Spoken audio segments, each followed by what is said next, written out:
Hello friends और एक new ভিডিওতে সবাইকে অনেক অনেক স্বাগত। তা আজকে দেখুন কালকে তুলনায় আজকে হচ্ছে একটু আমি সুস্থ আছি, মানে কালকে হচ্ছে প্রচণ্ড পরিমাণে পেটের আমার অসহ্য যন্ত্রণা এবং ব্যথা ছিল, সেটা হচ্ছে আর কি ওষুধ আনাতে ওষুধ খাওয়াতে একটু আরাম করাতে সেটা হচ্ছে মোটামুটিভাবে আমার সুস্থ হয়ে গেছে। আমি মানে এখন মোটামুটিভাবে সংসারের কাজবাজগুলো করতে পারছি। তো যাই হোক আজকে হচ্ছে বিকেলবেলা দিক করে আমার অনেক খিদে লেগে গেছিলো, তো সেই জন্য হচ্ছে হাজব্যান্ড লুচি আর হচ্ছে পাস্তা বানিয়ে দিয়েছিল, তো সেটাই হচ্ছে আর কি আমি খেয়ে নিচ্ছি। তো ও বললো তোমার জন্য কিছু বানিয়ে এনে দিচ্ছি, তো সেই জন্য হচ্ছে ওই নিজের হাতে তৈরি করে এনে দিল এই যে লুচি আর হচ্ছে পাস্তা, সেগুলি হচ্ছে আর কি খাচ্ছি। তারপরে হচ্ছে আমি যাব হচ্ছে সন্ধেবেলায় মনসা মন্দিরে, মানে মনসা মন্দিরে আজকে হচ্ছে পুজো, তো ওইখানে পুজোতে মানে আমি তো উপোস করিনি, আমি যেহেতু একটু প্রেগনেন্ট, তো প্রেগনেন্ট অবস্থাতে উপোস থাকা তো উচিত নয়, তো সেই জন্য কিন্তু উপোস কিন্তু আমি থাকিনি, হচ্ছে প্রণাম করতে যাব। যেহেতু ঘরের আমাদের কুলদেবতা মা মনসা দেবী গোটা গোটা গৃহস্থ জোরে হচ্ছে পুজোটা হয়, তো সেই জন্য হচ্ছে আর কি যাব, প্রণাম করে পুজো করে চলে আসব। তারপরে পান্না দিনে আরেকবার যাব পুজো করে, মানে পুজো করে বলছি প্রণাম করে চলে আসব। তো যাই হোক মন্দিরেতে যেতেই হবে, প্রণাম তো করে আসতেই হবে। তো এখন হচ্ছে এই যে হাজব্যান্ড আর আমি দুজনে মিলে এখন হচ্ছে খেয়ে নিচ্ছি, আর হাজব্যান্ড ফোন দেখছিল, সেটাই হচ্ছে আর কি আমি দেখছি। তারপর হচ্ছে সন্ধেবেলায় রেডি হয়ে যাব। তো ফ্রেন্ডস এই যে আমি সন্ধেবেলায় কিন্তু চলে এসেছি, তো সন্ধেবেলায় হচ্ছে এই যে রেডি হব, তো রেডি হয়ে মন্দিরে যাব প্রণাম করতে।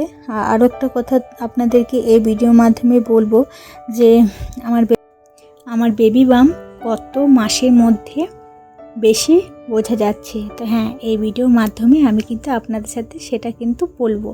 তো তার আগে আমি কিন্তু ফ্রেশ ট্রেশ হয়ে চলে এসেছি, মানে একটু মুখটা ধুয়ে নিয়েছি সাবান দিয়ে, তারপরে হচ্ছে আমি চলে এলাম, দেখলাম যে কোন শাড়িটা পরে যাব। তো যেহেতু প্রণাম করেই চলে আসবো, তো সেই জন্য বেশি কিছু আর হেভি শাড়ি পরবো না, কিন্তু ভারী শাড়ি আর পরে যাব না। এই যে হালকা সিম্পল সাদামাটা একটা শাড়ি পরে নিয়েছি, সেটা পরে আর কি হচ্ছে আমি যাব মন্দিরে।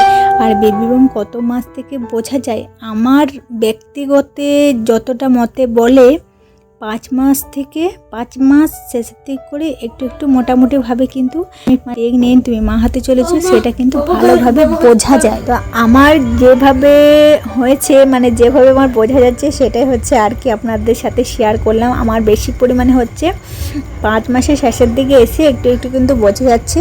আর আমার কত মাস থেকে আমার বেবি মুভমেন্টটা ফিল করছি সেটা হচ্ছে, তো আপনাদেরকে আরও একটা অন্য ভিডিওর মাধ্যমে বলবো আপনাদের সাথে, সেটাও শেয়ার করব। তো যাই হোক এখন হচ্ছে ফাইনালি আমি কিন্তু রেডি হচ্ছি, রেডি হয়ে বেরিয়ে পড়বো।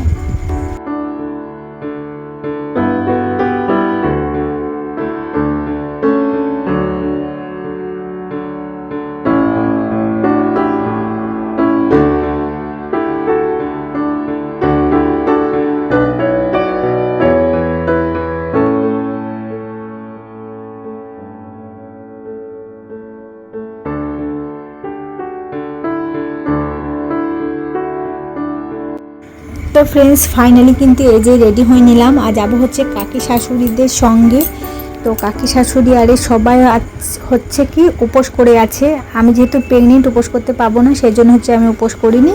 আমার বড় যা দুটো কাকি শাশুড়ি সবাই উপোস করে আছে। আর এই যে হচ্ছে মন্দির, তো এটা কিন্তু আমাদের মেন মন্দির না, মেন মন্দির যখন তৈরি হবে পুরোপুরিভাবে তখন আপনাদের সাথে কিন্তু শেয়ার করে দেবো। এখন সবাই গৃহস্থ যারা যারা উপোস করে আছে তারা মন্দিরে বসে আছে, আর আমি প্রণাম করে এই যে এখন ছেলের সাথে বাড়ি চলে এসেছি। তো যাই হোক বন্ধুরা ভিডিওটা আমি এখানে এন্ড করছি, টাটা।